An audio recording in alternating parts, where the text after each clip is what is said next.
Όπως βλέπετε, αυτό που λέω, έχει λίμνες μικρές, μεγάλες, αλλά εμείς τώρα πάμε στην κεντρική που ξέρω. Αλλά άμα θα πουλήσω πιο πάνω θα έχει κι άλλες. Αλλά στα 3 χρόνια που έχω δεν πάω πιο πάνω, φοβάμαι.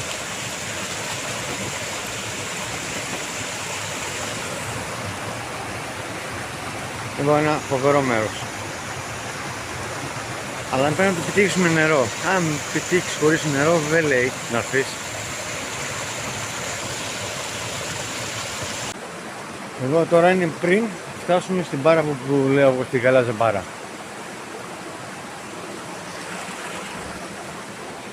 Το χειμώνα που έχει πολύ νερό δεν μπορείς να έρθεις. Θα τα έχει όλα σκεπασμένο. Είναι αδύνατο.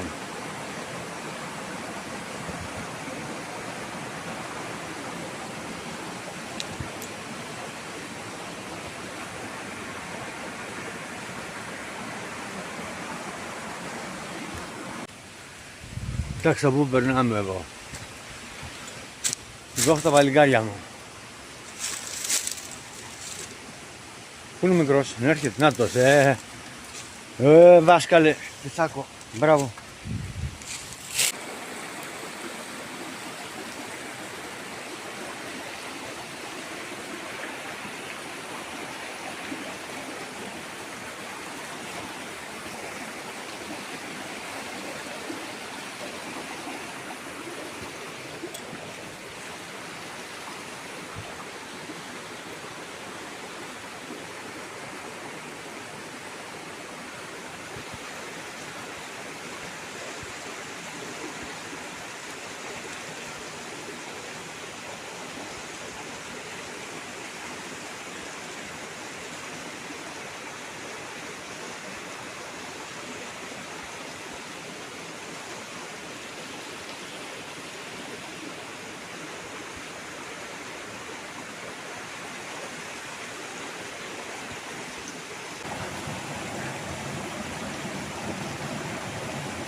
Φυσικά ο μικρός τρελαίνεται, έχει τώρα ένα μήνα που τον παίρνω μαζί μου στο βουνά, στις βόλτες και έχει στρελαθεί.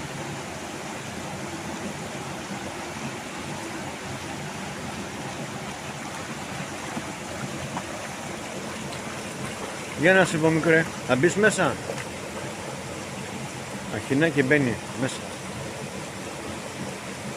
Ψάκο μπέκα μέσα κολυμπήσεις να το μάθεις.